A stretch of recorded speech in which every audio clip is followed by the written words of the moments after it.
So ayan guys, ang ating topic for the day is all about being a vlogger. Bago tayo mag-start, isang masayang umaga, hapon at gabi sa inyong lahat. Saan man kayong panig ng mundo naroon ngayon ay hello. Ang aking topic for the day is all about yung ano yung mga bagay na kino-consider mo bago ka nag-enter dito sa pagiging vlogging. Ano ba yung mga qualities na dapat i-consider mo sa sarili mo bilang vlogger. Though ito ay aking opinion lamang sa aking sarili experience. Kasi may mga vlog naman na kung saan ay hindi nila pinapakita ang kanilang muka. So, it's either ang pinapakita nila yung mga halaman nila, or yung mga hayop nila, o yung pagluluto nila, or probably yung mga tutorial. So, ganyan. So, sa case ko na nagpapakita ng mukha, and before na nag-enter ako sa ganitong larangan pagiging YouTuber, may mga bagay akong kinonsider muna bago ako nag-ano sa ganito. Kasi, syempre, once na ikaw ay nag-ano sa pagiging YouTube or YouTuber, ay naka-public kasi ito. So, buong mundo ay pwedeng makita itong pagmumuka ko o pagmumuka natin, no? So, dapat i-consider natin yan na kung saan once na nag-upload tayo ng video na kung saan nandiyan yung mukha natin o yung may mga tutorial tayo, may mga pinapakita tayo, hindi maiiwasan na magkaroon ng mga negative or ayan. Pero it's more on positive naman yung mga comments. So, may mga negative comments na mag-aano dun sa comment section mo na kung saan ay dapat ready ka, handa ka, at dapat sport ka, hindi ka mapipikon. So, isa yan, dapat dapat handa kang tanggapin yung mga comments do sa ibibigay ng mga manonood sa iyo. Dapat sport ka. And number 2, yung kita. Yun nga, ilang beses kong binabanggit na up to now ay wala pa tayong payout. So, maliit pa ating income sa pag-YouTube. So, wala pa tayong nare-receive na payout. So, ilang taon na akong nagbe-vlog. So, kinonsider ko tong pagbe-vlog as a hobby and enjoyment. So, no expectations, no big expectations about the amount that kung ano yung binibigay ng YouTube. Kasi, yun nga, dapat maisip natin na ginagamit natin yung platform ng YouTube. So, it's YouTube's rules, hindi rules natin. So, at least binigyan tayo ng pagkakataon na makapag-post ng ating mga video sa kanyang platform na kung saan ay, di ba, pagkakataon. Kung sa, kung tayo ay nasa TV, yan, may bayad yung mga pag-air na mga videos. Si YouTube, hindi ganun. Bagkus, binibigyan pa tayo ng income. Hindi man malaki, pero at least kahit paano, legit naman na may kinikita. Yung ating mindset sa kita ng YouTube ay dapat accepted natin na wag tayo mag-aapura, wag tayo mainip. So, yun nga, sa mga previous vlogs ko, nabanggit ko sa inyo na marami ng mga subscribers ko na kung saan ay huminto na ayaw na lang mag-vlog kasi ang isa sa mga inaantay nila ay yung kumita sila. So, number 2, it's all about yung kita. Dapat patient ka sa marireceive mong income or salary kay YouTube. Whether kay YouTube, whether kay Facebook, Reels, whether kay TikTok. So, yun.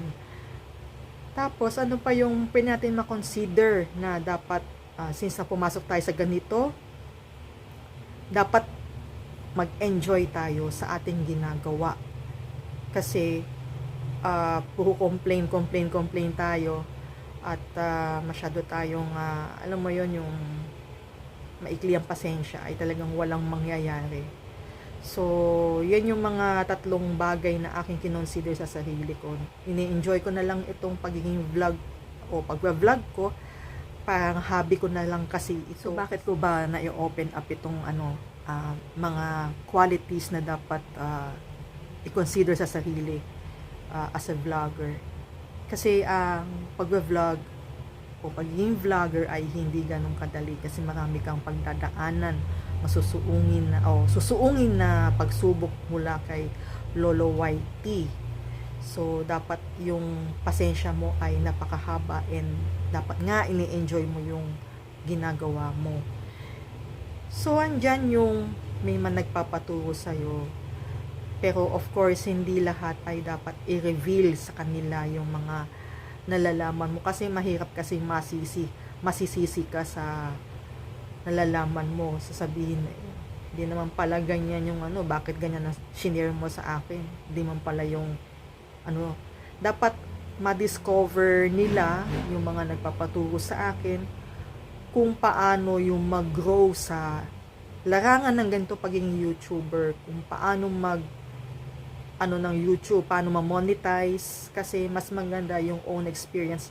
At least meron kang masasabi na achievement sa sarili mo na nagawa mo to in your own way with pride, o diba?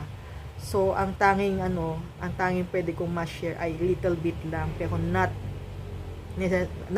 in a, alam mo yon, yung talagang lahat, as in lahat, kasi mahirap yung masisisi tayo. Kasi may mga kaibigan tayo na gustong pumasok sa ganitong larangan. Pero yun nga, aking advice lamang sa inyo, habaan yung pasensya ninyo sa wag kayong masyadong mag-iisip na yayaman kayo sa pagiging YouTuber, lalo pag hindi tayo sikat. Wag kayong mag-expect ng ganon kasi hindi nga tayo sikat. Kailangan talagang dadaan ka sa butas ng karayom, from the very bottom hanggang sa umangat ka ng umangat.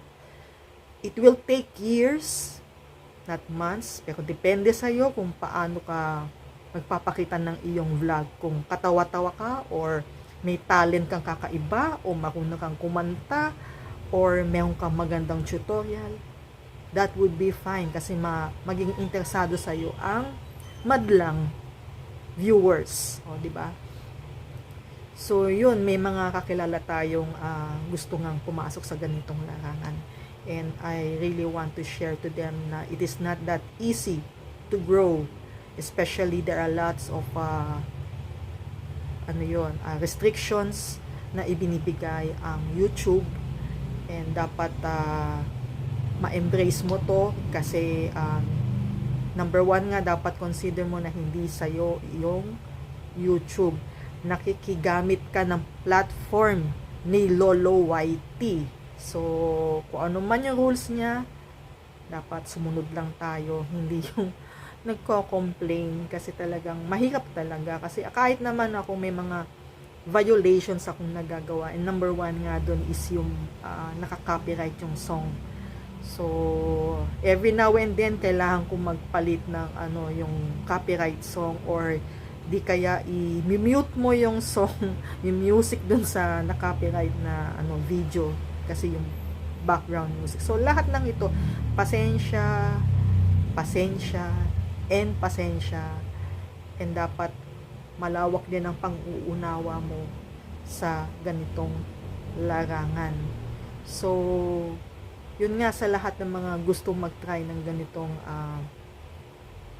pag-vlog o ganitong field, habaan nyo lang yung pasensya nyo at dapat yung pang-uunawa ninyo ay malawak. And of course, yung pinaka ay dapat enjoy nyo yung ginagawa ninyo sa pag-vlog. Huwag kayong masyadong seryoso, ika nga, baka mamaya yung expectations natin ay alam mo yon, sa expectations natin sa pag-YouTube ay ang kasi minsan pinakamasakit pa dyan, lalo pag new YouTuber ka at gusto mo monetize yung iyong channel, ang pinakamasaklap diyan, masakit diyan ay yung pagka hindi na-accept yung channel mo na demonetize ka. Yon, parang it will lead you to parang ayaw mo na. So kaya nga dapat hindi malaki expectations mo sa pag-YouTube. Dapat talagang habaan mo, enjoy mo lang yan. And yun, yung pag-unawa mo dapat malawak. So ayan, sa mga friends ko na gustong mag-YouTube o maging YouTuber, yan ang aking tanging ma-advise sa inyo.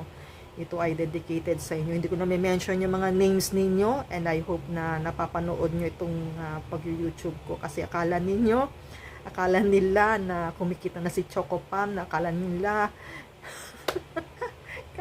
na can afford, na akala nila galing sa YouTube yung aking mga kinikita ngayon. So ayan, yun yung gusto kong i-share sa inyo. So, up to now, wala akong salary or nare-receive kina YouTube pa. Basta ang aking ginagawa ngayon na ini-enjoy. I hope na, ayan, wag natin imamarites na kumikita na si Choco Pam, ha?